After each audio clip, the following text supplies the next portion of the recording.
Hello and welcome to the Hawks Nest live stream show. We are doing our weekly segment. Very happy and proud to bring on in Seahawks Brendon Nelson. Of course, I'm sure you guys already know at this point, but if you don't out there, Seahawks Brendon Nelson runs a great Seahawks channel over on his side of things. He's got a lot of unique content over there, dives into a lot of the details on this team, covers it every bit, if not more closely than even myself. And I love having him in here every week. We go back and forth on each other's show. It's good to have you in here, Brendon. How you doing? I'm doing good today, Brandon. Good to see you. Good to be back on. Thank you for having me. Oh yeah, I love it, man. I love it. Well, where's your before we jump in the game? Where's your head at right now? Is it pretty much same? You're kind of like the guy drifting down the middle of the river, where it's just sort of the keeping it going the same kind of direction you've been at recently. Is there anything in your head that's changed over recent weeks, and not necessarily that you think they're going on a magical run, just maybe in general, you know? Yeah, I'm still basically in the same place that I was last week. We got some games left to play. I'm not interested in rooting for the team to lose, but I understand that they're not necessarily playing for a whole lot right now. I still don't have a lot of optimism. Even though we won last week, 538 actually had our playoff odds drop by like 20%. Yeah. So, things are just not really breaking our way right now, and I'm just focused on the task ahead, which is trying to get some wins these next few games, trying to see what we can preserve going forward. And I'm okay with that at this point. I'm pretty much at peace with it. I don't expect this team to make the playoffs. I'm just trying to get some wins.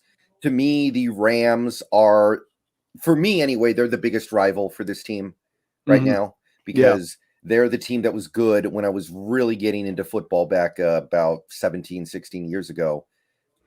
More like 18 now. But yeah, I'm basically in the same spot. I don't think we learned a whole lot from that Texans game. And we'll talk a little bit more about the Texans game as we go into things. But yeah, I'm still kind of keeping an even keel here. Yeah, and likewise, I think what you're kind of referencing too subtly there is a little bit of when you start running through the odds and okay, this team's got to do this and that team's got to do that. It sort of seems to shake out as a bottom line that the path only seems to be through the San Francisco 49ers feasibly, and that we've got to end up with a tie with them and not a three-way tie. And boy, are the odds just you look at that and go, I don't know, this one's going to be tough to say that this is what's going to happen, right? I mean, that's pretty much your only pathway. Um, what in watching this Texans game, I'm like you. There isn't a whole lot you can really run and branch away from with it. This is, I think you would agree. I think even beyond what Urban was doing with the Jaguars, this is, I think, the worst team in the NFL. At the end of the day, even beyond, I think the Lions, because the Lions at least got some parts to them that are interesting and they're young. I guess what in general off this game was there any takeaways? Not necessarily to push forward on something that we can take from, but just on what you took from this game that jumped out to you. Well, not a whole lot. To me, that Texans game was like the quintessential Pete Carroll game. I think it played out exactly the way he wants games to play out in his head.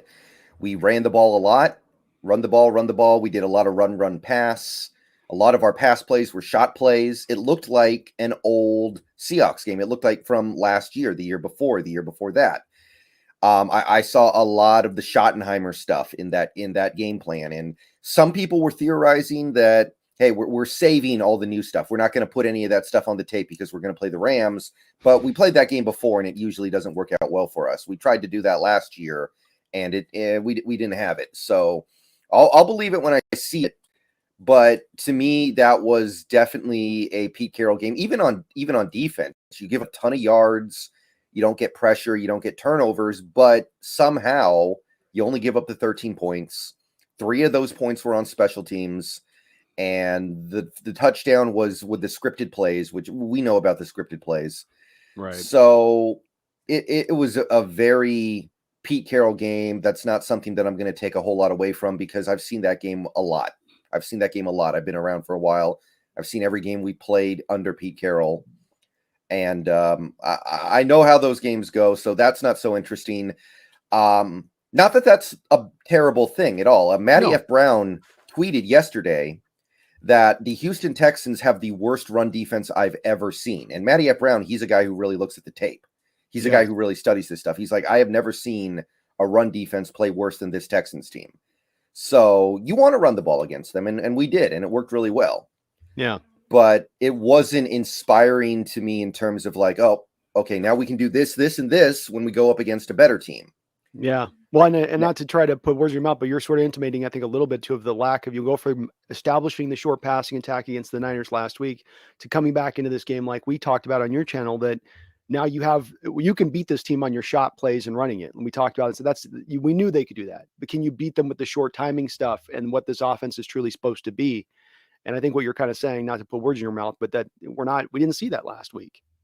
No, we didn't. But the thing is, we probably could have beaten Houston if we had run DJ Dallas and Wildcat the whole game. So Agreed. I'm not even kidding when I say that. That may have happened. Like when we ran the ball on the right side, there was nothing we could do no wrong. Yeah. And that is going to get into the one thing that I do want to briefly touch on that I feel like is encouraging to me from this game. One of the things that I was like, ooh, I like the look of that. Jake Curhan gets the start, and he actually looks like he belongs out there. And it wasn't amazing, but it was good, and he had an identifiable strength in that game. He did an excellent job run blocking. Mm-hmm. And we are probably going to be in the market for a new offensive line this offseason. We all know Dwayne Brown's probably going to retire. Shell's a free agent. Both our centers are free agents. It's going to be a new offensive line, and it's also going to be some new backups too. Going into this season, Cedric Ogbuehi was our backup right tackle. He's not here now. So Jamarco Jones, I think, is a free agent, and he's been hurt so many times. There's no way we bring him back as anything more than a minimum player. So Jake Curhan, obviously, you can see where his strengths and his weaknesses are. But that was encouraging to me. That was the one thing from this offense that I was like, okay, this is new. This is unexpected. We'll see how he does against a better defense going forward, but I liked that. Yeah, I did like what I saw with Curry, and I think the big key with him on where you put him long term is how can he handle the twitchy edge rushers? Because I think the powerful guys he'll be okay with, the big guys that are a defensive end, but the Von Miller types or the Leonard Floyd types that he's going to face this week, if he's out there playing again, that's where really you can make the final determination on, okay, is this just a backup right tackle, a spot starter every once in a while? Or is this a guy that maybe we can start to look at? And I've been real hesitant with him on this, but I can't deny, Brendon, every time you put him out there, he has dominated in the preseason. He didn't do great at left guard, but for a position he's never played before, he held up pretty well in that game against San Francisco. And then this last game, to my eyes, he looked great. Well, it matched with what the rankings told us from PFF. I'm getting more and more encouraged on him. But would you say that's maybe you'd sit in the same kind of a park where you go, okay, it's a couple games. If he shows me through the back end of this 4 games, then not only can he be, to your point, a good run blocker, but also a guy that maybe can at least reasonably handle those edge rushers that might technically give him fits with his lack of athleticism. Do you see a reality where you could hitch yourself to Curhan at the right tackle and go, okay, we'll attack the left tackle, we'll attack the center position, and we'll get a guy to compete with him? I actually made a video about this a few days ago where I was talking about Curhan, and we're kind of playing a dangerous game here. Like, it was cool to see, but there was a part of me watching that was like, oh, Pete loves this. Pete loves what he sees right now. He's seen a right tackle who can run block like crazy and get his quarterback killed. He's all about that. Oh, yeah. So part of me was like, we are playing a dangerous game right now, because if we keep Pete next year, which is still possible, we all know this, we could. Oh, yeah. Part of me was like, I hope he doesn't read too much into this, because trying to find these cheap ways to just get by on the offensive line is why we're here right now. We've been trying to do that for a long time. One of the few things we've done over the last several years that worked was when we actually decided, you know what, no more screwing around. We're going to go trade for Dwayne Brown. We're going to trade for a Pro Bowler. And that worked out great. But every time we try to go like, let's see if we can just get by with this. Let's see if we can just like maybe get something tolerable here. Usually it doesn't go so well.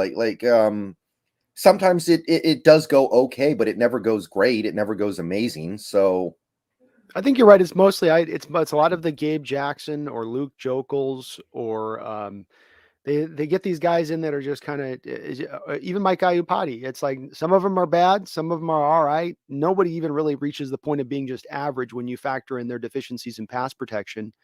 And I agree with you. I'm in the same place. I like what I see out of Curhan, and he could ball out. I still want to go get a right tackle this offseason. I still want left, center, right tackle to be the main priorities you make on this team this offseason, almost right down that in that order. And I don't think that, you again, to your point, we're losing Jamarco, we're losing our other backup right tackle out there being Obehi. You pronounce his name. I can't pronounce that thing. Obehi.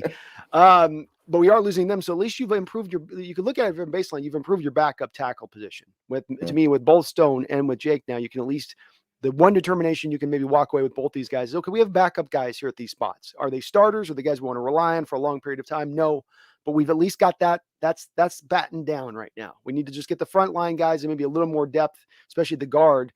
But I'm with you. I think you just kind of roll with what you got there. What else? Yeah. Sorry, go ahead. Well, one other thing I want to say, I looked it up the other day. Jake Curhan and Stone Forsythe make a combined $1.7 million against the cap next year. Pete's looking at that and is like, ooh, if I could get those guys both starting, then I could go spend all my money on defense. He's thinking it. Oh, and that scares me. That scares me. It's cool that we have two guys who are going to be here for a few more years who seem like they're at least capable. But part of me is definitely like, oh, I know Pete loves it. I know Pete loves this. I know Pete's like, I don't need to spend $100 million on Teron Armstead. I can spend $600,000 on Stone Forsythe, but it's a dangerous game because if we are going to kind of sort of run it back next year with Wilson and Carroll, et cetera, you got to start doing things differently. And I think that starts with saying, okay, you know what? We're just going to spend whatever it takes to get a really good offensive line. No more of this. And what I see with Jake Curhan, what if he could do the George Fant role? And I know we probably don't go 6 OL that much now because that was a Schottenheimer thing more than anything. But what if he could do the George Fant role where he's the 6th offensive lineman? Because usually when we had 6 offensive linemen, we would run the ball. So what if he could do that? That's something I could go for, but I don't want to jump the gun with any ideas of these guys starting next year. Yeah. No, the fears that you have are well founded, because one of the things I've harped on, and I think you probably have too with Carroll, is it's not a matter of him just making mistakes in the past. It's the mistakes he's made, the exact same mistakes they've made in the past. They're currently making right now, and they will be due to make in the future. So a mistake you've had in the past is, let's go low cheap at the offensive line in particular, never give a second contract out, never go spend any money on any free agents.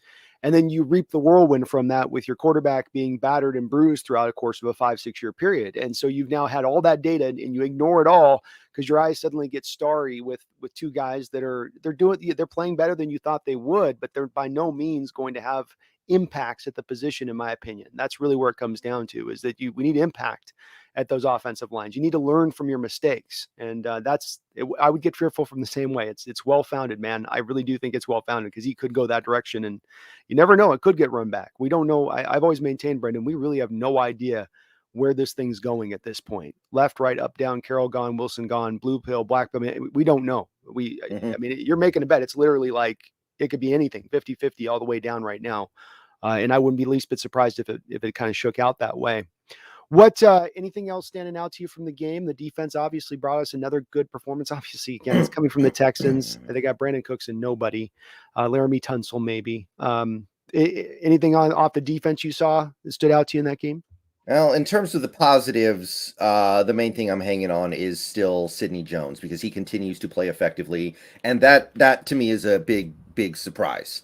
Because, again, when he started here, it was bad. It was real bad. But I think he has literally improved in every game he's played. And what else can you ask for, right? So he's a free agent coming up this offseason. If we can find a way to keep him, and if we decide to run this defense back, because like you said, he's a zone corner. But that is one of the positive things that I'm taking away from. But other than that, it's like, okay, Darrell Taylor had a pretty good game, right? He had one sack. He had another sack taken off the board. But we know Darrell Taylor's good. We know he's part of this future. We know he's a cornerstone. So, we don't learn anything. We just confirm our priors. Yeah. Overall, this defensive line, I can't believe how much they stick on these offensive linemen. I don't see other teams have that problem like that. And the Texans offensive line, they didn't even have Laramie. So I don't understand it. I really don't.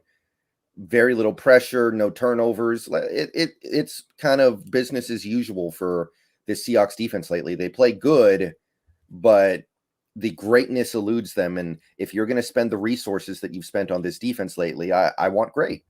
Yeah. And then if you're going to want to, and want to spend more in the future, because he goes, well, it's not good enough now. I need to make it better. It's like, well, you've already dumped all this stuff into it. And that'd be the one upshot with the corner. I'll say is that I don't like the thought of bringing back Carroll on this defense at this point. But the one thing it would help you on is if first going to a 3-4 where you got to go find all new corners, you could bring back probably DJ Reed and Sidney Jones for probably a combined cost of somewhere in the neighborhood of 10 million off next year's cap.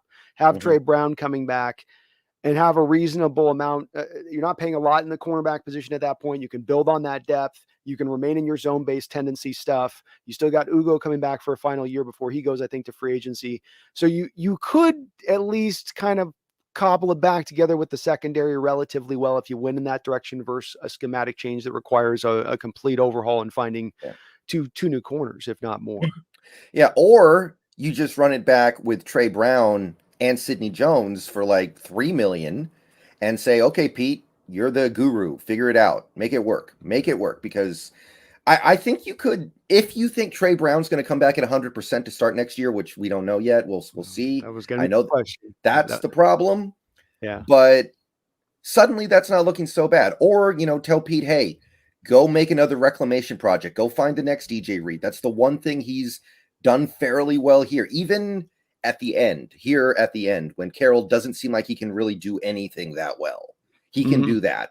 He is doing that. I give credit to him. DJ Reed, legitimately a great reclamation project.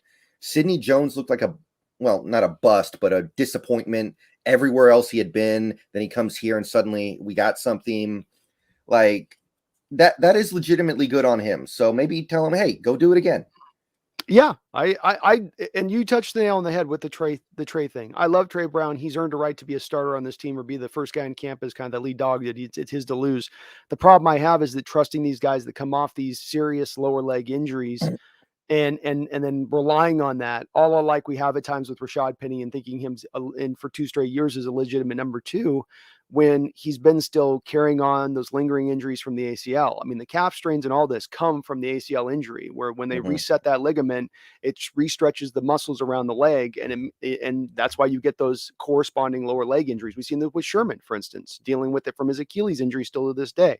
It props up more likely when you have those kind of things. And so I love Trey, but it's more of like a bonus at this point for me. It's more of like, what if he can go out there and earn the job over whoever we go out and target or put out there first and foremost, being a Sidney and a DJ. Because with Sidney, even if he does well, he's not gonna get more than 1 year, $3 million deal. That's like high end. That's the highest he'll probably garner, in my opinion, out there. So if that's the case, you can kind of afford at that point to stack a little bit.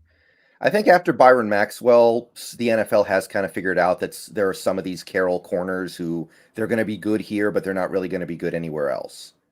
Very may well be. I mean, I'm trying to, Though I'll say this, Brendon, we haven't had a lot of good corners available. I don't know, Brendon. I gotta push back on you in this one. Shaquille Griffin just got $14.5 million last offseason. But I don't think Shaq's bad. I think he is legitimately talented. It's not like. It wasn't like he found Shaq in UDFA, right? It wasn't like Shaq was some nobody that nobody respected. He was talented coming out of college. If Carroll didn't get him, somebody else would have gotten him in that 3rd or 4th round probably, and he would have been a respected prospect. I'm talking more about the guys like the Brandon Browners and the Byron Maxwells and even Sherman. I mean, am I thinking of somebody else, or did Sherman play wide receiver at Stanford? He did. Yeah. So it's like, I'm talking about those guys. And to me, Sidney Jones is a guy who's already failed in Philly. Maybe he failed in Jacksonville. I don't know. It depends on how you interpret that. They kicked him out, but they kick everybody out. Like who the hell knows why they do anything they do. But I feel like there's at least a suspicion among some people that Sidney Jones will work in a very specific type of defense. And that specific type of defense is not what everybody runs. So I can't imagine him incurring a big cost. Like you said, I agree with that. But my main thing is we don't have all the money in the world. So I'm looking at the cornerback position and thinking, okay, Pete, you should work your magic here. If you're going to be here next year, work your magic. We can't spend big money here. I don't want to give DJ Reed. He's probably going to, I think he's going to get like 8 or 9 million a year, which I don't want to match that.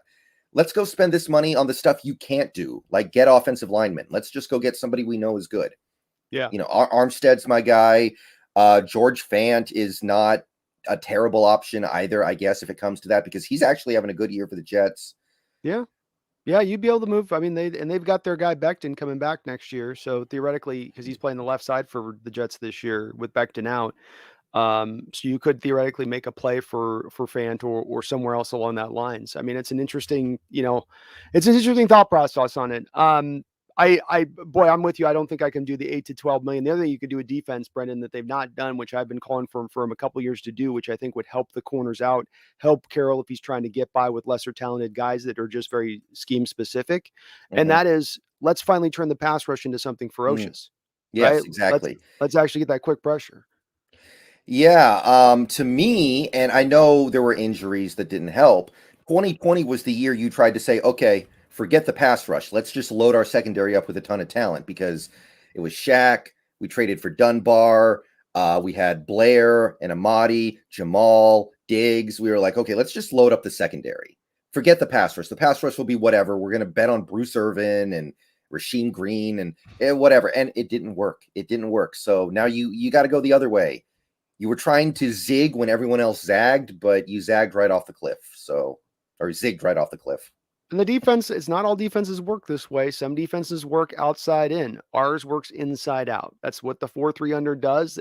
They forgot about that, Brendon. It's one of the things that's driven me crazy a little bit about them going that direction you just said, which is going more secondary heavy. You're a team that's built for your front four to get the work done. And when they're light, which every year for about 4 or 5 years now, that front four's been light.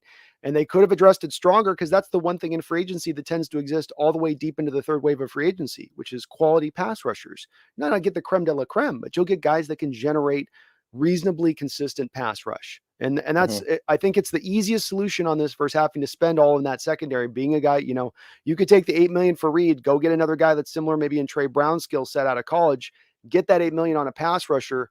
And it's going to have probably more of an effect on the team having a guy that can, you write him down for 8 to 10 sacks out of that position, along with Taylor, along with whatever else is you're kind of getting with that. So I'd love to see that. I'd go with the offensive line first, but number two defensive line. You riding with that as a kind of 1-2 priority? Yeah. I would definitely build the lines. I would definitely do that. The only issue I have is I looked at the free agency list of pass rushers. I wasn't blown away. I saw Clowney. I saw Dante Fowler Jr. I saw Tack McKinley, I think. It was like, all these guys have baggage. All these guys, I mean, granted, if the players were amazing, they wouldn't get away from their current team because they would re-sign them. But I wasn't like, ooh, if we get that guy, he's a surefire 10-sack-a-year guy. I wasn't seeing that. But some people are saying Von Miller now, which I don't know if I like it. I kind of feel like it would be another Carlos Dunlap, but I'm not nuts about it. There tends to be guys too that are released. Like you're probably going to see Frank Clark released. Not that he gets me super excited, but this would be an example where the Chiefs are now going to start to have to finally, they've done such a good job of holding off on the Mahomes payment. They've been just getting him to restructure 2 straight years to get him just under the cap, low on his hit. This final year, it's going to hit with the Chris Jones stuff, with the Kelsey stuff, with the Tyreek Hill stuff. They're going to have to now finally cut somebody. And he's the guy with his contract going into his third, fourth year now, where the cast, it's going to save them some money. He might be out there. So I think it's more or less about the free agents that are impending, more that you'll get about 6 to 10 other guys that'll get released off teams who still have maybe a little bit in the tank, but you just want them on that rotational role. Like that's with Frank. That's, for instance, horrible against the run, right? You want limited snaps, in my opinion, and you want them there really on just passing downs. That's how I would utilize Frank if I brought him in. I think that's the best way to go, with him. Well, maybe the guy's Fletcher Cox, actually. I forgot about him. Fletcher Cox might be the one guy to get me like, yeah. Fletcher Cox should be interesting. It was odd too. I was looking up, just doing some research on this. Boy, what a season Al Woods is having, isn't he? From the defensive tackle position. I mean, from an analytics standpoint, I know you're not super big on the PFF stuff, but he's beating out guys like Vita Vea, Fletcher Cox this year in their performance. There was one other name I can't remember off the top of my head that was a notable name. And it was like, wow, he's got them beat him. He's really balling out there right now at 34 years old. I never saw this coming from this guy. Did you? No, that's another positive, and I don't know if he's going to be back here next year because he is 34 years old, but it's possible. And I didn't see this coming at all. Now, I think it's important to remember that what he does, which is be the one tech, is not as valuable as somebody like Fletcher Cox, who is actually rushing the passer. But Agreed. Al Woods is doing his job extraordinarily well. And he might, I don't know if he's our best defensive player this year, but he's probably played Yeah. really good in every game. And I don't think you can say that about anyone else. He's, I think you're I'm on really it. surprised. I think you're on it. I think you meant that. I think he is. I think he's your Hmm. best. He's your most consistent. He's had your most impact, I think, overall, game in and game out. There's been some guys who've done good as well around him, but he's been Yeah. that dude. I'm with you too. I mean, you got me. If I'm picking between Vita Vea and Al Woods, I'm never going to be picking Al Woods. You know, if I'm picking between Hmm. Fletcher Cox and Al Woods, I'm never. But it is just notable, I think, that he is kind of doing what he is doing, and we got to give the front office. We knocked the front office a lot of different moments. We got to give him props here. That's a one year, $3 million signing. You moved on from Jaron Reed, who a lot of people lamented and hated. I wasn't one of those people, but who were like, "Oh, we couldn't do this. Well, what are we going to do now to get any kind of, you know, what would and I know he plays a different position and they moved Puna forward and all that, but you have at least gotten way more impact out of Woods, far beyond anything Jaron Reed ever gave you, as far as from inside on that three tech. And Yeah. it's been good on them to get that to catch that through like they have. Yeah, yeah. I mean, that's the one issue though. Getting Al Woods has kind of had you push Puna Ford over. Al Woods has more QB hits this year than Puna Ford, Mm-hmm. which I mean, that's not Al Woods' game. No. I think we all understand that. So that's unfortunate, but it's not Al Woods' fault. It's not just like it's not Gabe Jackson's fault that Damian Lewis moved to left guard because he's here. He's just doing his job. Yeah, it's a bad decision making on their part to choose that as their direction. You don't want to make a strength of your team a strength, and then the only way to do so is you have to make another position a weakness on your team.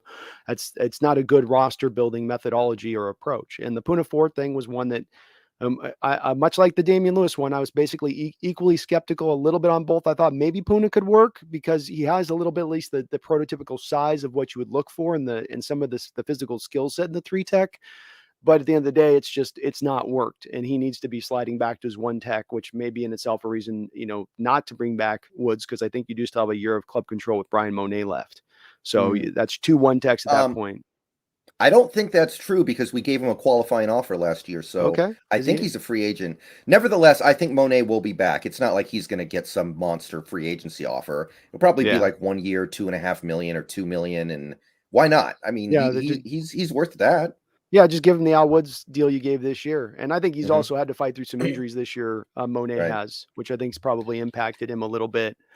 Um, One thing I wanted to talk to you about, one of your, I think, original videos I saw of you back in the day was you were talking about Bobby Wagner and his place in middle linebacker history. I think this is a kind of a fun exercise a little bit. And it's kind of notable this week because I know he's on pace now, looks like, to maybe break the tackle record since the started being charted in 2020. I think somebody else in 1995 probably got further, but he's probably going to get that record over the top of Ray Lewis this year, beat it soundly with the extra game. And I think you're kind of ranking him at that point in time. So I forget where you put him, I believe, on the list. And I'm going, this is like I watched it. It must have been 2 years ago or something, Brendon. So this is one of your older videos on this. Hmm. But I think you had Bobby kind of somewhat down. I just recently went back and looked for an article I did for my members on the channel where I would put Bobby kind of now where he's standing.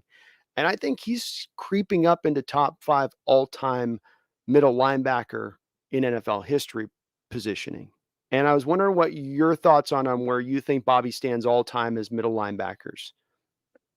Oh, that is really hard to evaluate because I was actually looking this stuff up for a video I posted this morning. Ironically, you talk about Wagner. I made a Wagner video this morning.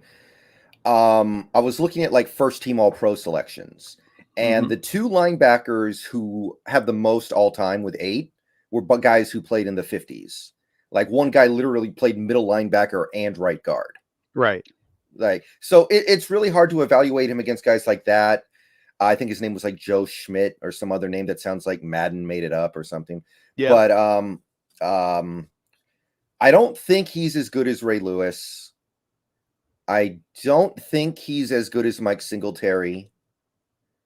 But after that, you've got a very, very short list of guys that he can be compared to. I do think he's better than Brian Urlacher. I do think he's better than Patrick Willis. Having watched those guys all play, I do feel like Bobby, his level of consistency over a longer period of time is notable. First 4 years in the league, Bobby Wagner was a starter on the number 1 defense in the league. You will probably never see that again. No. Only time in the Super Bowl era that a defense has ranked number 1 in the league for 4 straight seasons. 100%. You wouldn't so with Singletary, because that was the one on my list when I was coming up. Quite honestly, it was him, Zach Thomas, and Bobby on my particular list. We're all kind of vying for each other in their varying spots. I ended up putting Bobby ahead of him because with Singletary, you look at him and he does have the defensive player of the years, and he did play on a historically great defense, did win a Super Bowl. But Bobby's got him beat basically across down the line, from tackles to interceptions to tackle for losses to, pass defense. Some of it's hard because it's not all completely charted for the back in the 80s time period on this stuff. And that's to your Joe Schmidt point. That's also what factors in where it makes it really hard on those old guys. But I put him up ahead of Singletary because outside to me of those defensive player of the years, that's all that really Singletary has over Bobby. And Bobby's got so much over the top of him, including what's, probably going to be maybe even longevity when it's all said and done. But I can understand it was close on my list, Brendon. So don't get me wrong. Yeah. It was like they were like this. I think I had Butkus, Ray Lewis up over him. I think I actually at the time had Urlacher just because Urlacher was such a freak show with the interceptions and numbers, and he really the sack totals were just kind of far and away with him. But I could be talked into it. I think he's definitely creeped into top 5 in my opinion. Would you say, just in general terms, not looking at a list, you'd put him probably about there now? Yeah, it feels like it. And by the way, I see some people in the chat saying Lawrence Taylor.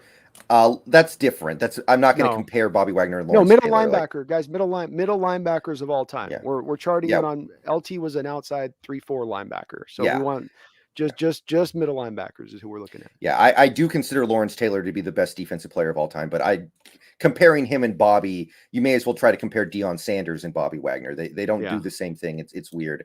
By the way, I was actually looking this up last night for the video I posted this morning. The official all-time record for single season tackles is actually Chris Spielman for the Lions in 1994 had 195. I think Bobby might beat that this year. Yeah, he's on pace to get to 199. There we go. So, yeah. Now, there are some seasons where a player got more than 200, but they're all before 1994. And before 1994, PFR even says, like, don't take these numbers very seriously. They weren't even really kept that well. People just it was kind of like how you would watch a Lakers game in the 80s and you'd swear Magic Johnson had 8 assists, but somehow they'd give him 19. Because they had the home box scores, right? The home team guys are the ones that are charting the stats back in the 80s. Right? Yeah. I think it was the reason. Yeah. Magic threw it to Worthy and he dribbled 19 times and made a 3-pointer. Okay, that's an assist. Oh, totally. 100% that was a thing back in the 80s. It was not the scientific thing it is now where it's like it's all but almost an AI bot doing it now. But back then it was definitely human error. And it was you had the home team doing the charting, I believe, was how it worked. They were the ones that whatever stats they put in was the one that it was going to go into the books. So I agree. Bobby's going to end up, would you say, kind of, and this is also a little bit of a part of that with this, Brendon, is that Bobby, I think, will end up the highest ranked at his position of any of the players of our Seahawks great players who've come in here. Higher than Marshawn would be at running back. Higher than Wilson will be at quarterback. Higher than Richard Sherman is at cornerback all time. Higher than even Cam or Earl at safety. I think that's the kind of, which just, it's a little bit of the forgotten, I guess what I'm touching on here is there's a little bit of forgotten greatness with Bobby Wagner at times. And so I think sometimes gets unappreciated because of some of those more grander personalities that were here and brighter stars, but the guy has just quietly gone about his business and become one of the best all time doing it, truly, not just in, one of 20 guys, but like top 5. I mean, there's been a lot of great middle linebackers that have played this game, It's worth noting. It's interesting. Yeah, Bobby is my favorite Seahawk of all time. I want to be clear about that. And some people, they hear me say that, and they're like, what are you talking about? How can he be your favorite if you're always talking about how we shouldn't have him next year? I'm a Seahawks fan. I'm not a Bobby Wagner fan. And I don't want to keep Bobby around until he's a bad player. Like some people, I feel like they just want to squeeze all the blood out of a stone. I can let the stone go with a little bit of blood. It's okay. Yeah. I don't need to see Bobby limping around out there, missing tackles on running backs 3 times a game before I go, okay, he can go. No, I don't want to see that. Yeah. Who wants to see that? That's what I appreciate you about you, Brendon. I try to be in the same way. It's wearing the multiple hats at once. You can appreciate one thing, but think about something else at the same point in time. And it's hard for folks to do because they get that one narrowed tunnel vision of how they think, and they can't think nothing outside that they're going to be paying attention to. So Yeah. I'm with you. And one other thing, because I was looking into this, before this season, the most recent season where you had a linebacker amassing a massive number of tackles was Gerard Mayo in 2010. He had 174. So that's like the season, the greatest tackle season for a linebacker since the turn of the millennium. Right. So if Bobby gets to 25 or 26 more than that, you can't just say that was because there was one extra game. And I would say just because there's one extra game, I don't see that 200 tackle mark, if he gets there, falling anytime soon, unless maybe they add an 18th game. Like, that record should stand for some time. Agreed, especially with the way these players sit out games now. You know, they're going to be more and more. We're going to see these players manage themselves through the course of the season, sitting out 3-4 games. So you get the extra game, but it will also, I think, be at times the cost of players going, I just don't feel like I'm ready to go this week. And teams being way more conservative in their approach to resting players than they've ever been in the past. And I'll say that one last thing on this too, Brendon, is I hear this thing about with Bobby in this reference. And look, when you look at Bobby up against these middle linebackers all the time, some of them have these great skills where they get a lot of interceptions. Like I think Nick Bunacotti of the no-name Dolphins defense of the 70s, for instance, or you get a guy who gets a lot of sacks from the middle linebacker position, or get a guy with a lot of tackles, but you don't get a guy that stacks everything down the line. A lot of tackles, a lot of sacks, a lot of interceptions, a lot of pass defense, a lot of forced fumbles. He's got it all the way down the line too. It's not just some one part that he's done really well. He's been the complete middle linebacker. And getting it done. And the tackles to me matter, Brendon. That was part I wanted to come back and touch on, is that I hear a little bit of this. Well, tackles don't really matter. It's an overrated stat. I don't think it's an overrated stat, Brendon, because I watch guys making business decisions every single week of football. Every week. And you know who's not making business decisions? Bobby Wagner, because he's racking up those tackles. Yeah. Obviously, he's not the same as what he used to be. I remember that one, 2018? He had one missed tackle the whole season. Yeah, he's not there anymore. He's not doing that anymore. But I don't doubt Bobby Wagner's desire and want. I've never doubted that he's always trying to put it all on the line. Yeah. I think sometimes he gets worn out, and this record is going to be built off the fact that our defense is on the field for 300 plays every week. Don't get me wrong. Yeah. But it's not even a record you really want to have. It's not. No. But it doesn't make it not really cool and pretty amazing. Like, somebody has to get those tackles. A lesser middle linebacker would just chill out and let Jordan Brooks get all the tackles. That's not happening. Yeah. No, and it's greatness at the end of the day. And you don't see greatness on a football field. It's greatness in a certain specific thing, a tackling. It's not receptions or touchdowns or other stats that are maybe more sexier, but it is still nonetheless, to me, greatness. And, you know, hey, first ballot Hall of Famer, no doubt about it at this point, Bobby Wagner, and another All-Pro this year, by the way, Brendon. He's going to stack another All-Pro in there as well. Yeah, I'm not aware of how some of the other top linebackers are doing, so I would be inclined to believe that it's probably going to happen. The tackle numbers alone should get him there. I don't think Fred Warner's lighting the world on fire this year, although I do think Fred Warner is really good. And Micah Parsons is a rookie. He's probably not going to get all the credit that he deserves because he just got here. So you're probably right. Yeah. Yeah, and I think voters will kind of hold it unfairly against maybe Parsons a little bit because he does a lot of edge rushing too, and they use him kind of all over the place as opposed to just being a purified inside middle linebacker. I mean, hell, they had him at 3 tech, running like the Jadeveon Clowney spinner roll the other week when I was watching the Cowboys. Well, let's drive this forward a little bit, I guess, and look at this Rams game. I think I know you're going to probably be pretty pessimistic on this one and coming out with the W, but where do you see this game going this upcoming week? Maybe you just have a few keys on it if you have them in your mind, just in general. I actually don't feel as bad about this game as I maybe thought I was going to. Well, if I'm pessimistic about anything right now, I'm pessimistic that we're even going to get to play it with all the stuff that's going on. I'm sure you're aware. I'm sure we're all aware. The Rams, like a third of their roster is now on the COVID list, and now it looks like we've got our own problems there. And obviously, it wouldn't be enough on our end to cancel a game, but if the Rams, like a few more players go down, I think the NFL could step in here. But it's really hard to know what to expect given that, because we don't know what Rams team we're playing. Yeah. Are they going to have Jalen Ramsey? If they don't, that changes things significantly. Are they going to have Rob Havenstein? Maybe that doesn't really matter because we can't get a pass rush against anybody, but he's still a starter. Yeah, it's got to help if he goes out. Yeah, exactly. Darrell Henderson, he's been a part of that offense. He's got 700 or 800 yards total this year. Mm-hmm. If they don't have him, that's significant. I think Higbee's off the list, so he's fine. But OBJ, he's now a significant part of that offense. He had a good game against the Cardinals. He's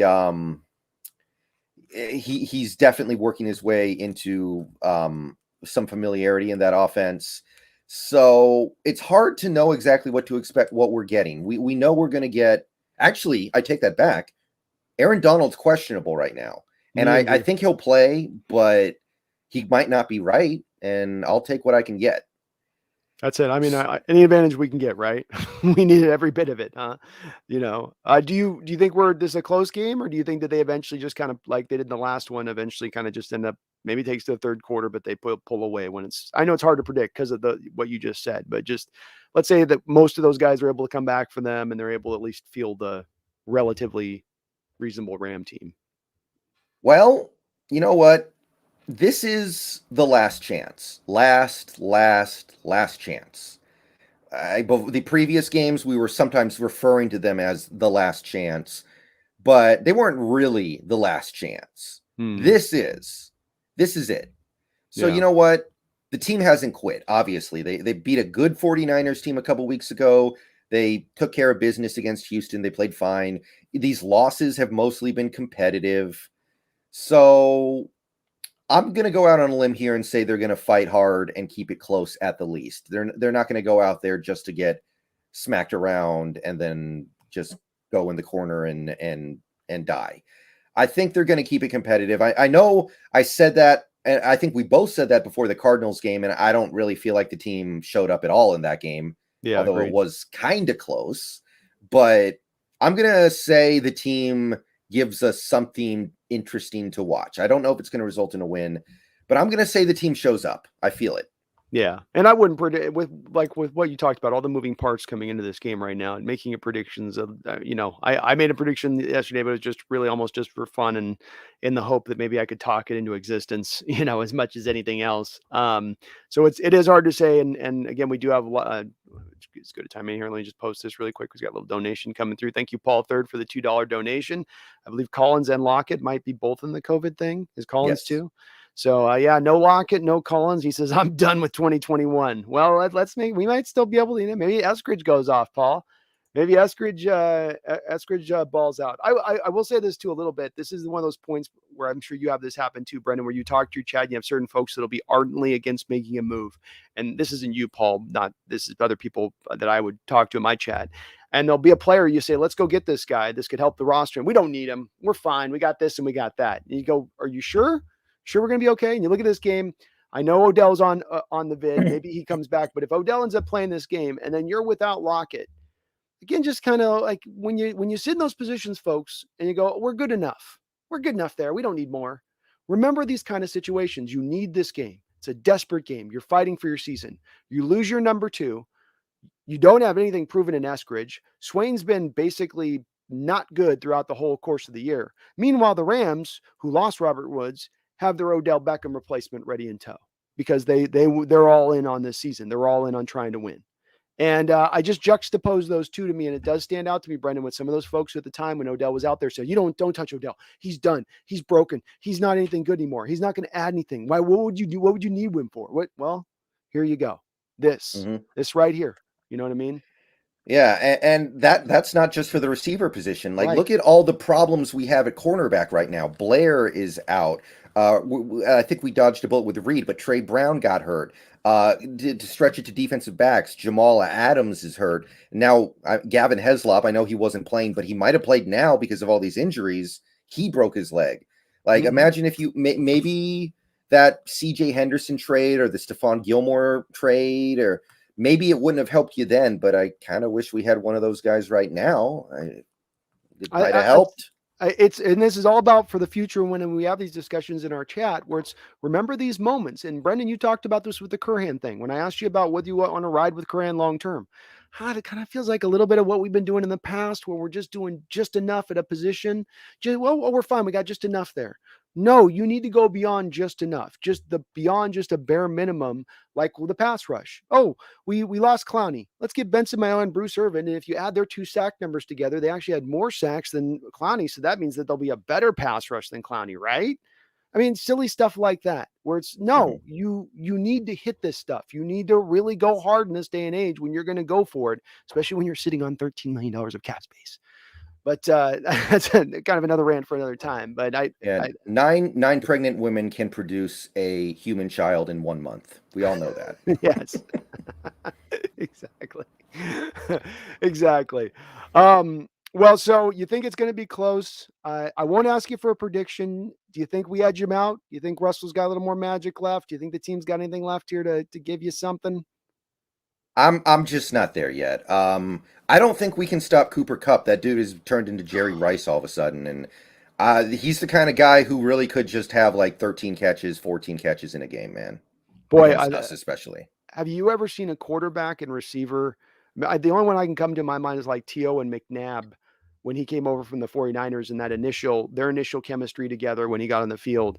But I never have seen a quarterback and receiver who so instantaneously connected like this and are on this fast of the same page, having just come together. You'd think they've been playing with each other like Rodgers and Devontae Adams, right? With some of the stuff you see them do and just being in Hmm. lockstep and the timing of stuff.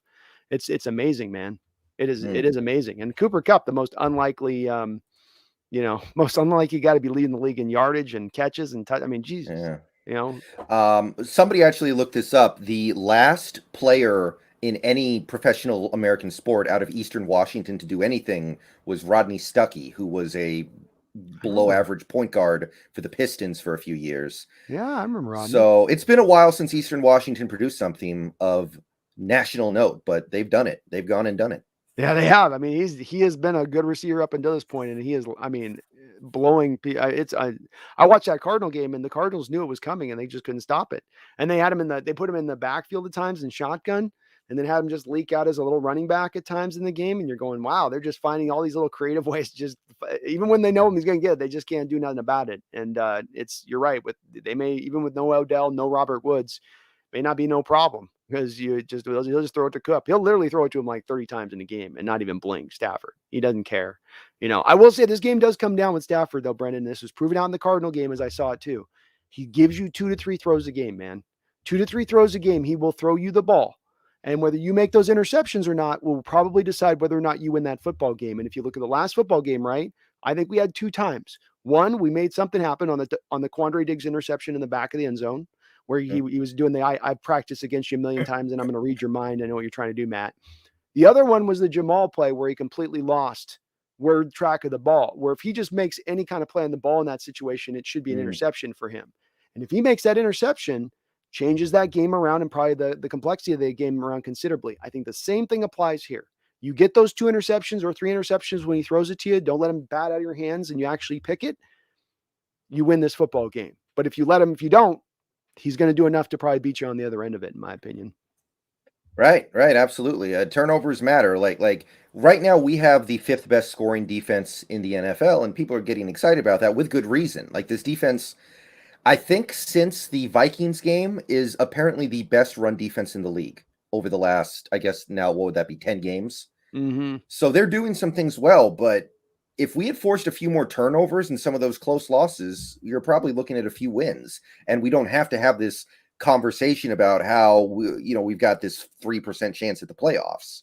Yeah. If we had just won one of those games or two of those games, the conversation would be totally different.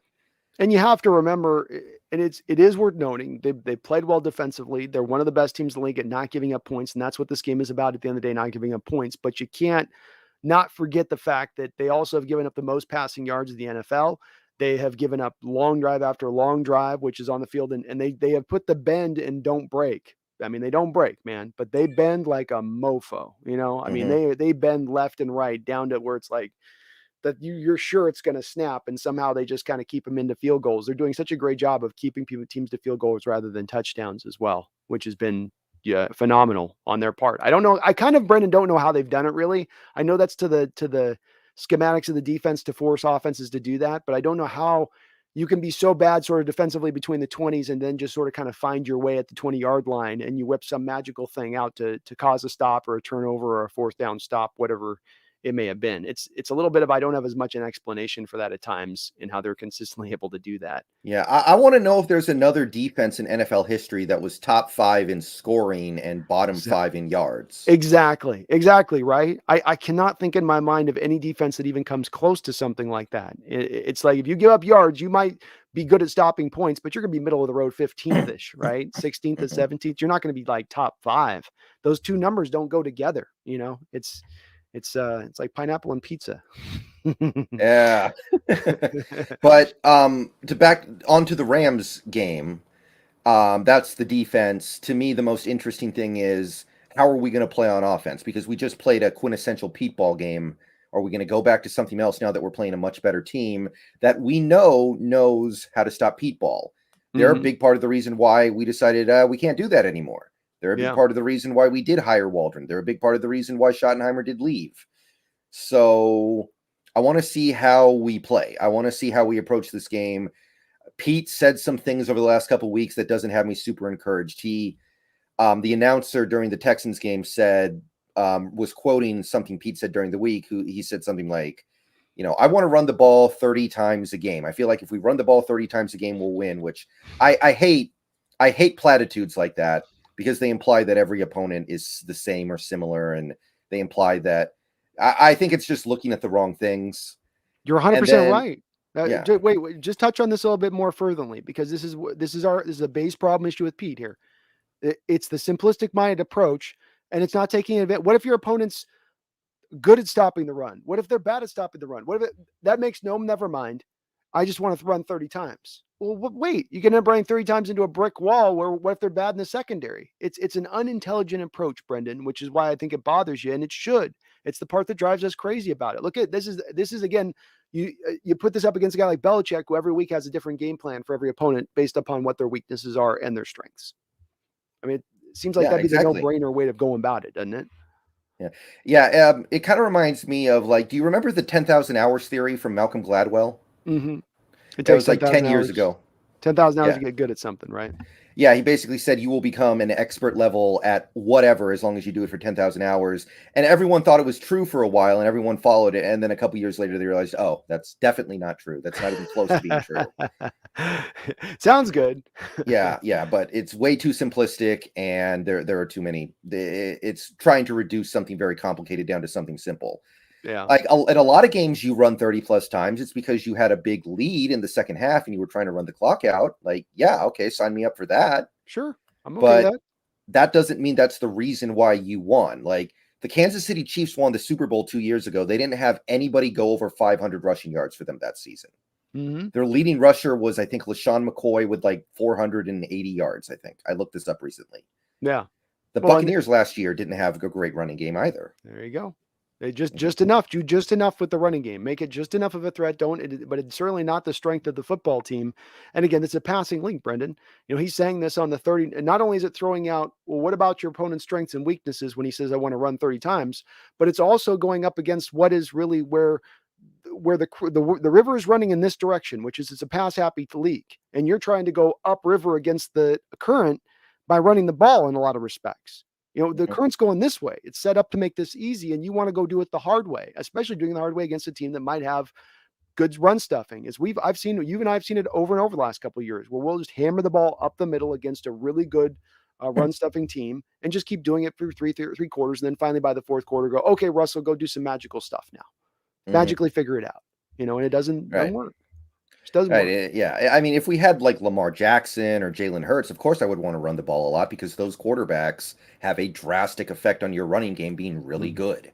Yeah. But that requires a Lamar Jackson or a Jalen Hurts. We don't have that right now.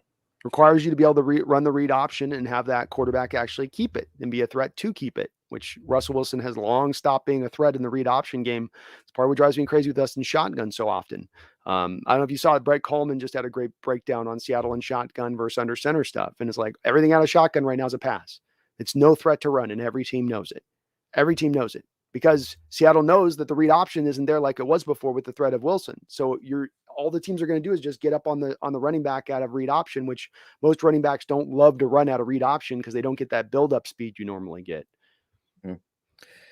And yeah, I just want to see, are we going to try to do some different things? Are we going to try to do some of the new stuff on Yeah. offense? That's to me probably the most interesting thing because I can understand doing it against Houston because they have this historically bad run defense. And I do want to try to run the ball some, especially if Curhan plays, because it seems like we do legitimately have something going on there in run blocking with Gabe and Curhan. Yeah. Those guys can run block. They ran blocked like crazy against the Texans. I wouldn't hate seeing, okay, let's see if we can maintain this against a better defense. Yeah. But don't get away. Don't misunderstand. That's not what's going to win you this game at the end of the day. I don't believe that. This and the other thing is, whatever happens this game on Sunday, the Rams defense has not been very good this year. It's like right in the middle of the league. I think it's like 17th in points. Mm-hmm. So if we go out there and get completely smothered, then it's not like last year when the Rams defense was number one in the league and it was kind of understandable. Yeah. So we need to find a way to produce. I do agree with you. I think passing is where this is at. I'm okay with running a little bit. That is the one place this Ram defense, I believe, is top 10 right now, is against stopping the run. So you would be going a little bit into the teeth of that defense by doing that a bit. But you do have to keep him honest because if you let Von Miller pin his ears back off Curhan off that edge, Curhan's going to have a very, very long day. And you've got to at some point commit to double teaming Donald, which takes away the chip block for Miller on the outside. You can't really double team one guy and then throw a chip to the other side. And like you start putting a lot of assets to just two guys and block him in pass protection. The rest of pass protection starts to break down usually because of it. I do want to see some run. But the short and intermediate game, I watching that Cardinal game, Brendon, when the Cardinals had success in that game, it was them doing the short stuff. It was bubble screens. It was just get the ball out of the hands, Kyler. Short, intermediate. That's where you attack this Rams defense. They're running a lot of the bare front stuff that people wanted to see the Seahawks run with the three defensive linemen down and then the two outside linebackers out there. The Rams are, but then at the same time, they run the cover two stuff to the deep edge. So I've said this like a hot chart, right? Like the danger chart. And you got a danger chart at the line of scrimmage where there's a lot of bodies at the line of scrimmage for the Rams right now. So it's red. And then you got the deep end, which is red because they're trying to take away the deep balls. They're sort of, that's where they're, so you look at that, if you looked at it from a chart and the in-between would be the blue. That would be the spot where you would be able to hit, in my opinion, the short and intermediate stuff. Every defense has a weakness. No defense is strong everywhere unless they have Hall of Famers across the board. So where is the weakness schematically on the defense? With this Rams team, it's in that short and intermediate game, but you've got to buy into it, Brendon. You've got to commit to it, man. Yeah, and I saw some of the things I wanted to see against the 49ers in that regard. I think that game plan had the right idea, and I think a game plan like that could very possibly produce an upset victory. I'm assuming it's going to be an upset. If the Rams keep losing players, then maybe it won't be an upset by the time we actually get to game day. Maybe there won't be a game at all, but it started at 7 points. We're now 5+. So yeah, to your point, yeah. it's dropping like a rock with everything. Of course, maybe Tyler starts to offset that a little bit with his loss. That's going to hurt losing Tyler in this one because, especially if there's Ramsey on the field, man, you're going to need to be going back to that. Your other, you needed the other 2 and 3 receivers here to go. You know, I don't trust Swain at this point. To me, he's getting into that waste of space territory as a receiver for me. Yeah, he's a jag. He is just another guy.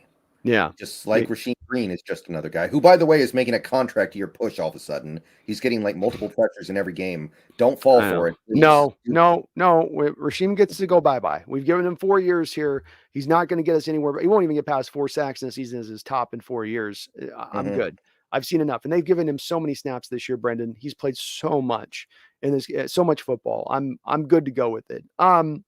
Well, okay, so I think we've got a good idea what we both kind of see. We're both seeing the same basically thing in this Ram game: passing, limit the Rams as much you can, offensively speaking. Hopefully, take advantage of some of this of COVID stuff. Make Stafford be patient. Pick the ball off when you get the chance. A couple want to go talk to you about a couple of topics that are a little bit outside of this because we, of course, are looking forward on things here. As we are looking in the now, we're also looking in the forward. We can do both here. Um, and my one question would be, okay, first off on Penny, I never kind of got your thought process on when Rashad Penny was picked in the first round back in the day. What was your snap to snap feelings at that moment? I still have the reaction video up on my channel actually because I was recording a video live as the pick was announced. My reaction was I didn't really know who he was, right? Mm-hmm. I offhand didn't really like the idea of drafting a running back in the first round because I feel like that's a position where there's a lot of value in later rounds. I felt like at that point there were a lot of things that we needed. I didn't think running back should be some top priority. I didn't really like it very much, but it had nothing to do with the player. I didn't know the player. I looked him up and it's like, okay, he seems like he's pretty good. He seems like he can run the ball. But no, I was not a fan of that pick. I was like, I feel like there was some better value you could have gotten by drafting. I think that was the year you could have taken Jair Alexander. That Mm-hmm. would have been somebody who I would have been a little more excited for. So that was Did, me. did it change over time with you with Penny here? I know the injuries have come up, but when he was healthy and rolling, did you have a feeling like they should be using him more? Or were you like Carson's rolling, stick with Carson, stick with the horse that's going? I had no issue with Penny trying to provide some value. Like he was here. Just because I didn't like the pick doesn't mean now that he's here, I don't want him to play. And I saw the good things. I saw the positive traits. He kind of reminded me of a Sean Alexander. He was a vision Yeah. back. He was good at reading holes and using the hole. And I don't think that this team was the team that should have drafted him. To Yeah. me, under Schottenheimer, we were trying to keep things very simple and just plow the ball up the gut, which is why Carson worked so well because he was a power back. I still don't understand why Schottenheimer got here and our first move was to give him a vision back like Penny. Like to me, that is very like there's cognitive dissonance there. That doesn't make any sense. Yeah, agreed. Well, if Penny were to go off in these next couple of games, he's not going to do what he did this last week against the Texans. But let's say he sticks around the 5 yard per average carry. He is productive in the carries he gives you. He stays healthy throughout the rest of this year. He ends up about 500 yards rushing, let's say, for the season. Is he a guy? When you look at, let's say, the Carlos Hyde deal we gave up to 2 years ago, 1 year, $4 million deal, do you consider doing that for Penny? It only if you can put him in a position where you know that you don't have to depend on his availability at any point, where he's Yeah. your fourth string running back, where he's a complete luxury. Because I don't care if he runs for 1,000 yards in every game for the rest of the season. We know we can't depend on him being there. Yeah. How many times are we going to keep playing this game? Like we tried to play that game with Mike Upati. We knew he couldn't make it through 20 plays without getting hurt. Tried to bring him back, and all it left us with was a player who was in the blue tent more than he was on the field. Yeah. So I'm not interested in anything other than some basically veteran minimum. I don't even want to go 4 million veteran Mm, minimum deal to say, hey, if you want to stick around, stick around. But uh, we know you're going to miss a lot of games. We know you're going to get hurt a bunch. We understand these things. We can't rely on you. So I kind of feel like unless he's willing to play for the veteran minimum, I just want to get guys who I feel like have a chance to be out there. yeah. Understandable. I just wonder, even like a $2 million. Like, what if you said, "Well, give me a two"? I mean, what's the difference, I guess, right? Like, what are you Yeah. going to do with that extra 600 grand? Fine, but I just, I, I don't want to fall into the same old bad habits that we've done before. Like we were talking about not cheaping out on the offensive line. How about don't bet your season on players who you know are injury prone? Yeah. I would do I was saying on my chat last night, Brendon, I'm going to create a Cerebus for my running back position. Okay. A 3-headed dog that guarding the underworld of hell. Okay. So I would have Penny as one, but then I would have a couple of other running backs with it. In addition, that I'd probably try to draft and go cheaper on, but I may go a couple running backs in the draft and have kind of a triumphant of guys in there that could kind of roll through. I think back to a little bit of my youth and then teams that were in the history, like Washington Redskins won a couple of Super Bowls in the late 80s and 90s, and they had 3 running backs at the time. None of them were world beaters, okay? But one was a real solid guy. The other one behind him was just a little bit less. And then the third guy was like the young kid that was like the new guy on the scene that was super fast and quick and dynamic, And I like in my mind, because then you do build up for the injury situation, because that's the part we have to anticipate in the learning lessons of the past that we have not learned prior to this, right? Every year our running back room gets decimated, and we always end up like, man, how does it get this low every year? So maybe you build that into your strategy and make sure that you've got them deep, talented wise, 1 through 4, 1 through 5, whatever you keep, to kind of build up against that a little bit, because it seems to be a yearly occurrence. Yeah, I mean, I think there was an attempt to build running back depth this year, but it just, I mean, who would have guessed that Chris Carson would basically have his career end? And I'm going to continue to call it a career-ending injury until I'm proven otherwise, because I know Carroll's like, oh yeah, he's going to be back next year. I don't buy it. I don't either. If he is back, I think that's bad. Probably, I think that's like, yeah, okay, you're going to go off on a stretcher at some point, and this is going to end really badly. I don't like it. And the team kind of knew. I mean, the reports are the team knew that he had this chronic neck injury prior to signing him to that new deal. I mean, and that's to me a little bit of a not a great look for the team, that this occurs when you knew it was going to occur. And that means you could have anticipated this a little bit, and you probably shouldn't have given him the money. I know they're trying to probably do right by him as well, because there was nobody out there paying him in free agency, despite really laying his body on the line like he did for the team. Mhm. But it's as we come back again, you just don't pay running backs, man. That should be the last people. And it's why, to your point of the veteran minimum penny, I'm a guy who kind of leans to like, well, maybe a 1 year 3, 1 million 4, but I kind of think your point is on point with it, with that. No, you just can't pay him here. You got to go cheap at certain positions on this football team in order to pay at other positions that are more vital. And you can't stack it up everywhere and be giving everybody money. You just can't. And this is one of those places you probably should go cheaper on, a little bit like I think with corner too, in the same realm of things. Okay, so another kind of future question. I had this come up in my chat, and there's been a little bit of smoke recently. It's not full on fire stage yet, Brendon. It's definitely, this could be just totally BS. I think it's just interesting to talk about nonetheless, which is that there is some rumors that maybe Sean Payton will be a guy that the Seattle Seahawks potentially look to target this offseason as a coach if Carroll were to move on. And I think the interesting question, there's 2 questions I have to ask you on this, which is that Peyton just signed a contract extension in 2021 from the Saints. So to bring him over, you'd have to do a Gruden trade.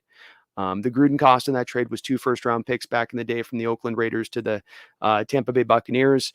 Maybe you could dial something a little lower than that. Maybe you could do even a pick and a player.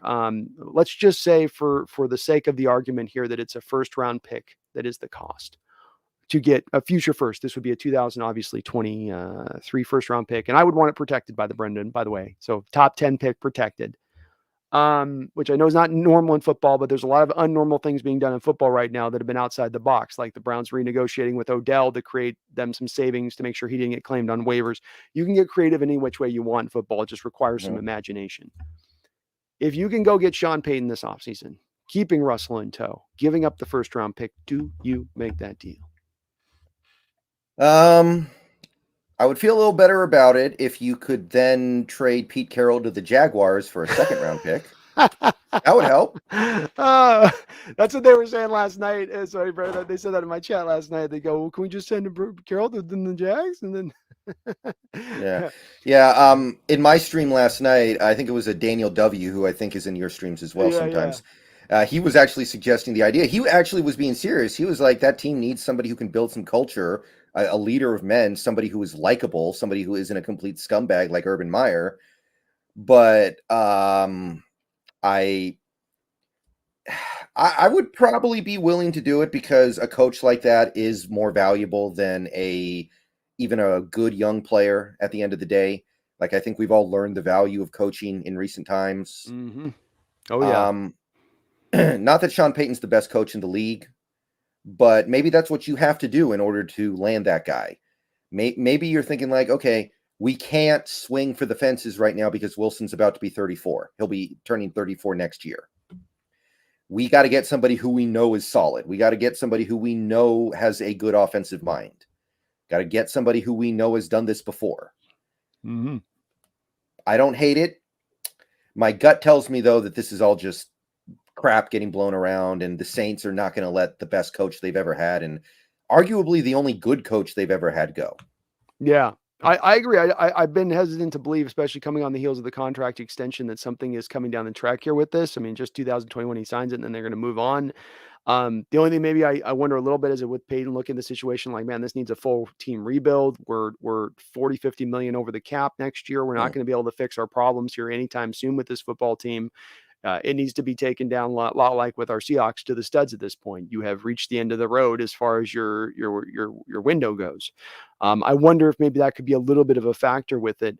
I like you could sign me up for it because the example I gave of Gruden, they gave up 2 first-round picks, but guess what? Tampa Bay got Gruden in there and he got him over the hump in a way Tony Dungy couldn't. And does Tampa Bay fans look back at that in retrospect and say, God, we were stupid for those first-round picks, or they got price well paid? Happy to pay it. Yeah. Well, maybe this year is not the year to ask that question about John Gruden. I don't know. If you know what I mean. Well, hey, he won the Super Bowl back in the day. That was back before he went off the rails, man. They took his name out of the Ring of Honor, which to me is weird. It's like he won the Super Bowl. I don't get that either. This is the culture we're in now, where you get canceled out when you do this stuff. It's like, and it was the crazy emails that came out. Don't get me wrong with him, but it was definitely one of those public execution type things that you see now with certain people, where it's like, Jesus, okay, it's just wipe them off the history books. All right, yeah, But I really like one thing you said there. If you win the Super Bowl, then who cares? Yeah. Like the Eagles had to pay the price in recent years from all the people they had to pay to win the Super Bowl, all the things that they did, but who cares? They won the Super Bowl. That's it. So that's reason to go for it, right? Not when you don't have the team ready. Don't get me wrong, but when you have the team that's set, right, Brendon? This is why you should go for it. This is why you do not go, well, what about our future 2 and 3 year plan down the road? Go for it. When you have that chance and that opportunity, put the pedal down to the floor. Because you don't get it often. It doesn't always land in that space. I mean, Tampa Bay won 2000, didn't get back to Super Bowl then until 2020 with Brady that they had to bring in to do it.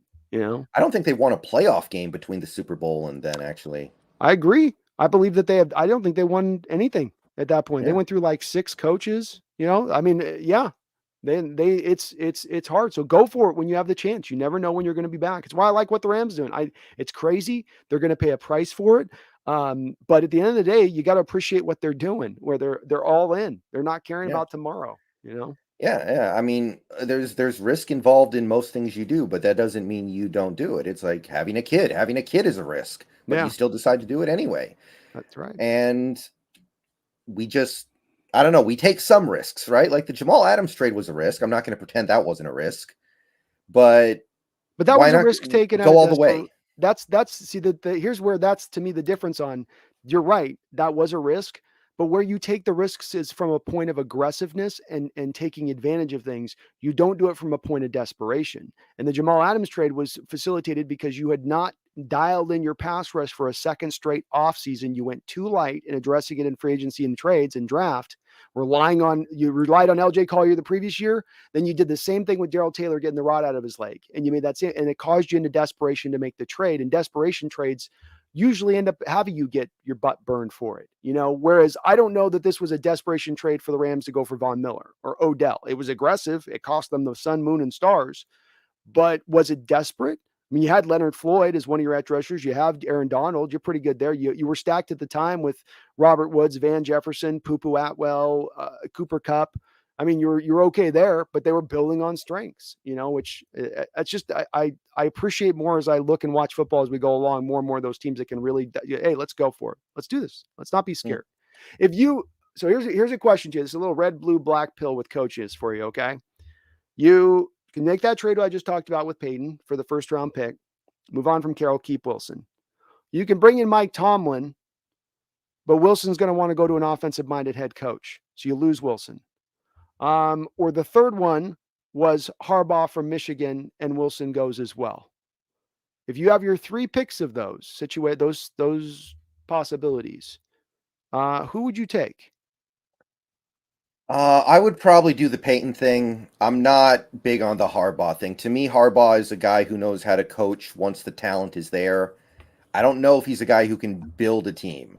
Like his success in San Francisco was predicated on Singletary building that team and then leaving, and then he got to come in and coach the talented guys who were already there for the most part. There were some exceptions. I give you that. But is that the case at Stanford and Michigan? I don't know. I know Michigan's good this year. So much of Jim Harbaugh's tenure at Michigan kind of feels like a disappointment to me. I don't know if that's fair. It might just because they made too many memes about it, and I keep seeing the Harbaugh memes on Twitter for the last 8 years. I feel like that Michigan tenure overall has been kind of a letdown for some people. Mm-hmm. I don't know. And Tomlin, I mean, he's good, right? But I don't know if I want another defensive coach. I kind of want to switch it up this time. I don't have to, but I think given those options, I would rather go with Peyton. I think he's the best coach of the three. I think he's the guy who's more likely. Does Sean Payton have any GM powers in New Orleans? No, I actually don't know. Mickey Loomis, former Seahawks general manager, actually, who did really well for us when he was here. Smart cat. He's one of those guys who's built some of those great drafts that they've had with the Saints. And obviously Peyton's had his share of, by this point, when you're a coach 15 years in, even though you don't have the power of it, you obviously carry way more sway than the second, third year coach kind of guy does. Right. But no, he wouldn't, but you would probably have to give him a little bit of that to bring him aboard here too. He'd probably want a little more, control over certain things, which, like you said, at the end of the day, it's probably not a likely thing to happen. It was just that this kind of came up out of the nowhere for me. Some of these I was getting on my chat. Somebody on my chat knows somebody at the Seahawks facility. They're connected. Supposedly it could be somebody just trolling or whatever, but I've seen their name in my chat before. They don't tend to be trolls or come in with that kind of information. And they said that they know somebody, and there's some rumors that we might be swirling around him, trying to get him. And there's supposedly been some also rumors with him in recent years of moving on before that contract extension out of New Orleans, that maybe he would be, looking to go somewhere else. But I'm with you for the record, Brendon, of those three that I just presented to you, I land in the same direction as you. Even though those other two guys don't cost you picks, I still would go with Peyton first and foremost with that first rounder, which I think is telling, because those are pretty talented coaches no matter what. They are talented coaches. You may think the Harbaugh's limited, but he is at least a good, he is a good coach. You got to give him that in what he does. So was there any we're getting in about an hour and 15 in here. Is there any kind of other thoughts you have on this upcoming off season, or anything that you've been thinking of that's percolating in your mind on this? Not too much of anything in particular in terms of the state of the Seahawks right now. I mean, we've beat a lot of these subjects into the dust already. We've talked about a lot of these things. I think you already addressed this some in the last night's stream, but we did lose a coach, or we are going to lose a coach when the season ends. Austin Davis heading to Auburn, and it probably doesn't mean anything, but some people in my comment section when I posted a video about it suggested that what if he knows what's about to happen and is trying to secure his future and just get out of there because he knows what's about to happen this offseason. Maybe it's like a canary in the coal mine. Yeah. What about that? I honestly, that's what I was sort of taking away from it as much as anything. I didn't look at it as the impact of losing the quarterback coach as much as I looked at it as, wait a second, is this maybe indicative of that there are heavy changes coming? And he went to Carroll and he said, okay, I've this Auburn job here. You going to be here long term? Like that's a quick, and maybe Carroll was like, maybe go to Auburn, maybe head down there. So I think there is maybe, something with that. Eddie Castro's going off on us. I do want to do this on this, Brendon, when people post this stuff. I'm sure you're the same way, that they try to misalign what you're saying. I don't believe any of us, either you or me, has said that we've advocated for wanting to trade Russell first and foremost. I get this a lot in my chat at times. I don't know why, especially because I do so much of saying I would like to ride with Russell Wilson and bring an offensive-minded coach to build around him. And I don't want to speak for you on this, but I just like to correct chat when I see some idiot in the chat say something stupid that is nowhere near what either of us have said in regards to this. I don't even engage with some of these people. Like, I think it's because we're having a crap season and we're losing, but it's becoming almost like politics now with what you want this team to do. When the team's winning, you can debate these things, but people aren't getting mad at each other. But right now, people are getting just mad at each other about this stuff. It's like politics. It really is. Like, you want Wilson to stay, you want Wilson to go, you want Carroll to go, you want Carroll to stay, you want Schneider to go, Schneider to stay, etc. I deal with a lot of stuff in my comments. I can't say, like, especially right now, I can't say anything negative about Russell Wilson without getting attacked by his army of One Direction stands in my comments, and it's just really like I just ignore it. I don't have all day to address these comments, but yeah, the main reason why I am at least open to the possibility of trading Wilson, it doesn't really have that much to do with him as a player. It has to do with the fact that this team needs a lot of work, and I don't know if we're going to be able to do that work fast enough for him because he is 33 years old. You take the right approach with it. I probably need to be more in the ignoring it. I just always, when people like you and myself speak with so much nuance, like you're just talking about, with in regards to why this could factor in the decision making and being driven to have to make this an eventuality, and people simplify it and broad brush paint it with something so silly and stupid like that. I probably myself just need it at the end of the day, or but I also want to make sure I'm correcting people. Like if they're posting something and Matt and he tried to spam through the board on us on this, I'm just like, yeah, come on. Let's if you're going to say my position, at least get my position right. If you're going to say Brendon's position, at least get the position right. Otherwise, don't say nothing, on it. And neither of us at the foremost have ever been calling for Russell to be traded outside of if that's what the hand get forced. If Carroll's here, it doesn't make sense to have Wilson here. He's not shown that he's willing to back up Wilson. He's not willing to give him a pass protecting line or give him more past the receiver or tight ends at the bare minimum. It's obviously a relationship that's not necessarily working great with both of them. They seem to have two different visions for where they want to go with this. And if that leads to a trade, it's not the ideal, but it doesn't mean that it's not a possibility or even almost a likelihood a little bit at this point if it continues to go in the same direction it's been going. Yeah. And like, don't get me wrong. I mean, the reason why this stuff happened is because the team kind of got run into the ground by Carroll and Schneider here at the end. Mm-hmm. But we can't undo that. Yeah. And if you look, what I want to do is you bring in a new football guy. I don't know who. Some people say Louis Riddick. He's one guy who's getting some GM type buzz right now. I don't know a lot about Louis Riddick, but okay. And then you let him do what he wants to do. If he wants to trade Wilson, you let him trade Wilson. If he wants to keep Wilson, you let him keep Wilson. Let him execute his vision. And if it fails, then he has nobody to blame but himself. What I don't want is you to bring in a GM. The GM says, I want to trade Wilson. And then the owner goes, oh, no, you can't do that. No, I want to sell tickets. I don't want you to lose my biggest ticket seller. No, you can't do that. I don't want to Jerry Jones this stuff. So that's what I really want. Yeah.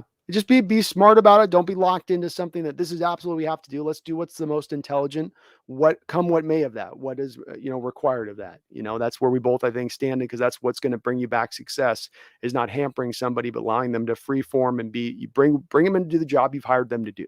That's what you hire a guy to do like that. He's there from top down to really change things over, to fix things. Again, it's all about fixing things. Yeah. Mistakes made in the past to no longer be made. Yeah, one thing I have found in recent times is that a lot of these Russell Wilson debates come from such a disingenuous position. Like, every now and then, I will try to reply to a comment from somebody who doesn't understand why I think we might need to trade Wilson. Yeah. And I'll try to get into it. And one thing I bring up is, like, you're obsessed with examples like the Browns, who took 20 years to find a franchise QB and kind of haven't yet, by the way. I don't think Baker's any good. You're obsessed with these teams that couldn't, but, I bring up teams. Look at the Chargers. They went from Rivers to Herbert in 1 year. They could have clung on to Rivers for forever, but no. Cowboys go from Romo to Dak. So I bring up that Chargers example, and they're like, well, how many Super Bowls has Justin Herbert won? And I'm like, that's how disingenuous these attempts to argue are. Or I bring up the Patriots this year with Mac Jones, and they're like, well, how many Super Bowls has Mac Jones won? I'm like, do I actually have to waste my time with explaining this? Oh my God. I guess, Eddie, say what you want to say on it, Eddie. It's not my position. I just tried to correct you on it, but I mean, live in your weird delusional place if you want, man. It's why I tried to pick out your comment there. So yeah. So we do have a little bit of news here. The Rams have added 9 more players to their COVID list, including Von Miller. Oh, I don't think we're having a game this weekend. I've got to be honest. This does not feel like the prelude to a game. This does not feel like a scenario where the NFL is going to go, yeah, go ahead, send your backups out there. Okay, so let's walk through this. Game is canceled. how does that work? Well, I think they handle it like they did the Cowboys-Ravens game last year, where they just throw it on Tuesday, or maybe they push. Like maybe we'll see something like where they delay the playoffs, so a bunch of teams like it could get crazy. But I don't think they're just going to cancel the game. I'm just trying to think of where, because you don't have a bye week anymore left, right? So there's no makeup place to go at this from. You could do the Tuesday thing like you talked about. Boy, do you put that on a short week to those teams then at that point, going through the back end of the year.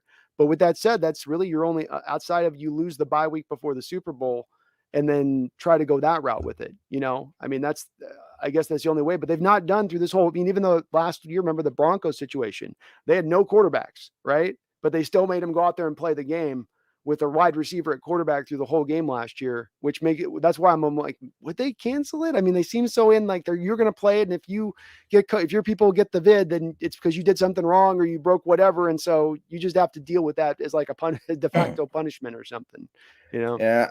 I think part of that was because Denver wasn't going to make the playoffs last year anyway. Their season was winding down, and they were like, whatever, just have fun with it. Whereas the Ravens last year got their game delayed because of COVID, because the Ravens had a chance at the playoffs, and they did make the playoffs. Yeah. Yeah. I don't know. This is going to be fun. This is going to be interesting. Yeah. Well, I mean, again, they're up to how many players did you say they have? So 25, 26 now they're up to? Well, if they added 9 and they haven't taken anyone off, then I think they're up to about 25, 26. That is half their roster. If we are playing that game, Brendon, and you can't beat the Rams with 25 of their guys down, like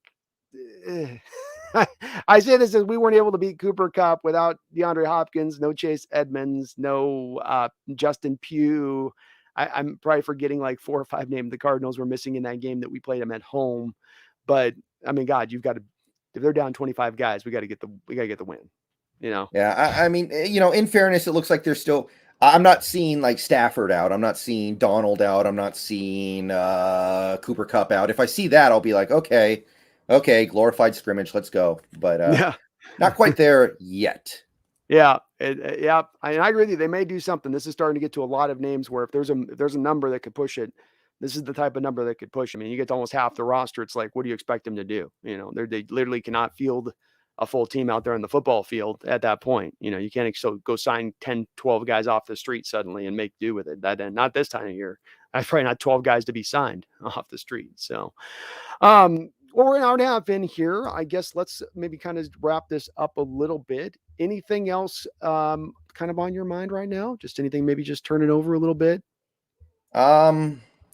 Nothing in particular. No, I'm interested to see how the team responds. I'm interested to see how this team responds to last chance. I've said before, Russell Wilson has never in his career played in a game where going into the game we were eliminated from playoff contention.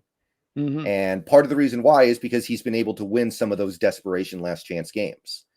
Yeah. And this team has generally done an okay job of answering the bell when they know it's do or die time. Yeah. How are they going to respond to this? You're playing a Rams team that might be wounded, might be downright crippled. We'll see. And I want to believe that they can at least show up and put everything on the line to try to get a win to keep the season alive. And if we get a couple other good breaks, like the Bills beat the Panthers, and then I think the Monday night game we need, God, I can't remember who it is. We might be coming out of this. Washington Eagles is actually, I ran some simulations. That is a game we are relatively neutral on. And whether or not we want one team to win or the other team to win actually kind of comes down to the week 16, 17, 18 results.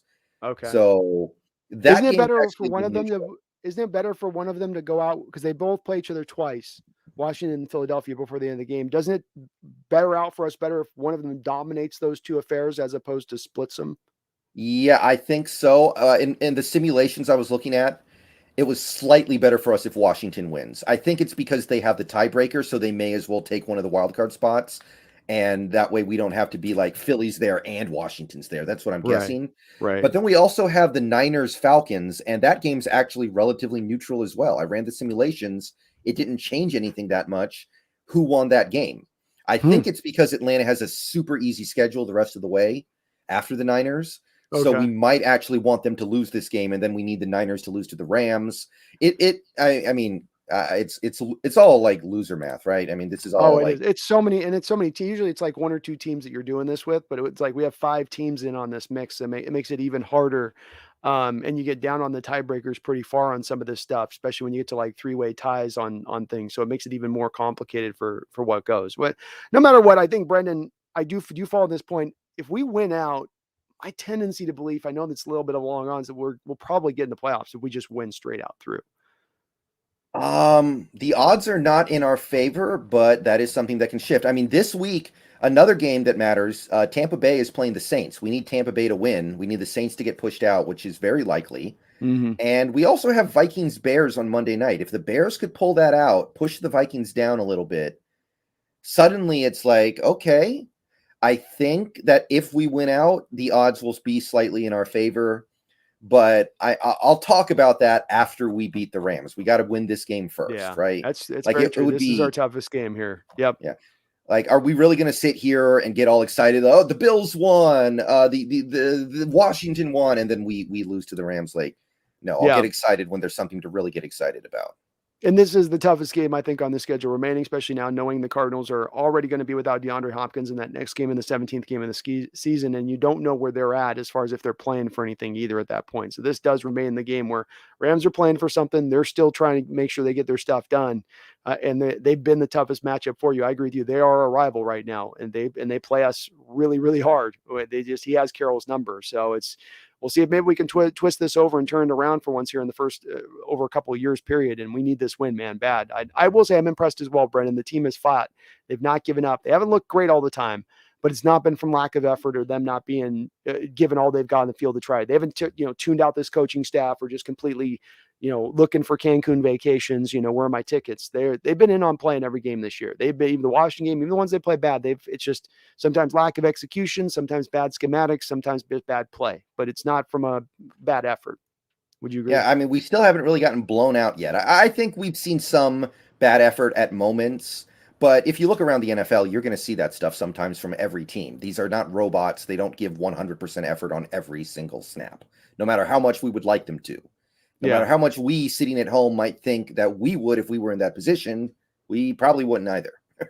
Yeah, it's very true. Okay, real quick here, Archangelo asked, how do you run simulations? You just go to 538.com, and they have a thing where you can pick the winners for each games, and it shows you how it changes the playoff race in real time. That's all it is. It's just a cool little tool they have. And I looked it up. Rams have 23 active roster players on the COVID list and 2 practice squatters, so 25 total. Ooh, yeah, that's and some notable names on those 23.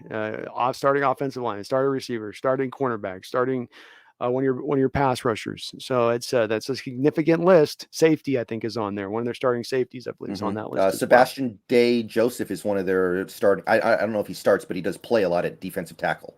Yeah, no, he's that one tech took over for Brockers this year for them. So he's very important for them to come in. Him and the kid from the Washington, they got the Husky defensive tackle there too. I forget his name. He's their other one tech.